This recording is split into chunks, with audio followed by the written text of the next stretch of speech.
राधे राधे महाराज जी। महाराज जी, हमारे लिए दिनचर्या बड़ी है या संत सेवा? दिनचर्या किसे कहते हैं? संत सेवा, भगवंत सेवा, इसी को तो दिनचर्या कहते हैं।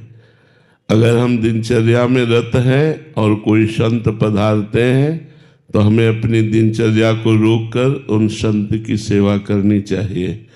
ये नियम है, पर सावधानी ये रखनी है कि संत संग से कहीं हमारे दूषित विचार ना हो जाए, हमें दोष दर्शन ना हो, इसलिए हमें दूरी बनाकर संत सेवा करनी चाहिए। उनकी साधना ठीक चले और हमारी दिनचर्या ठीक चले। जैसे स्त्री शरीर है तो एकांत में किसी भी संत को अपने घर नहीं बुलाना चाहिए। मन और इंद्रियां बहुत बलवान हैं, बड़े बड़े योगियों को भी भ्रष्ट करने की ताकत रखता है काम। इसलिए संत सेवा के बहाने से कहीं हमारी इंद्रियां विषयों में न फिसल जाए, ये सावधानी रखते हुए यदि संत सेवा की जाए तो भगवान की विशेष कृपा।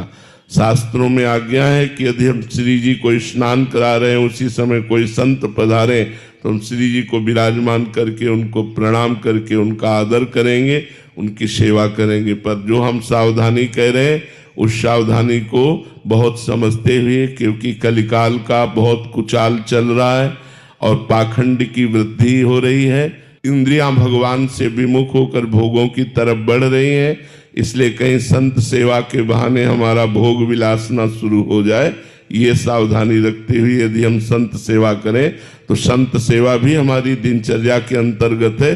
दिनचर्या साक्षात भगवान है।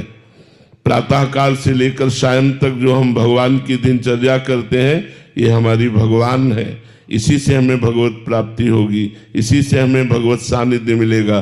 तो संत सेवा, भगवंत सेवा, नाम जप, गुणगान करना, यही तो हमारी दिनचर्या है। पर अगर दिनचर्या करते समय संत पधारे तो दिनचर्या को रोककर संत सेवा करनी चाहिए। जी। रंजीत कुमार जी, वाराणसी से। राधे राधे महाराज जी।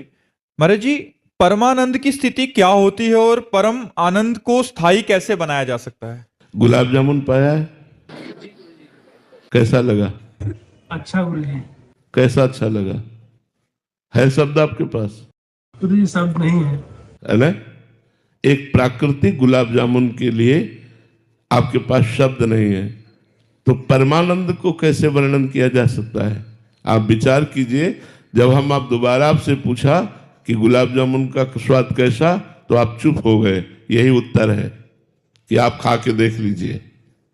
सही उत्तर यह है कि आप खा के देख लीजिए। इसके आगे हमारी वाणी में दम नहीं कि मैं एक प्राकृतिक मीठा का वर्णन कर सकूं।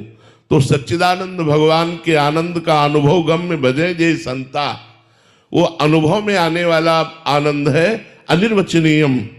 उसको वाणी के द्वारा वर्णन नहीं किया जा सकता। परमानंद तो जो प्राकृतिक भोगों का त्याग कर चुके हैं और नित्य निरंतर अपनी चित्तवृत्ति को भगवान में लगाए हुए हैं, उन महान पुरुषों को अनुभव में आता है।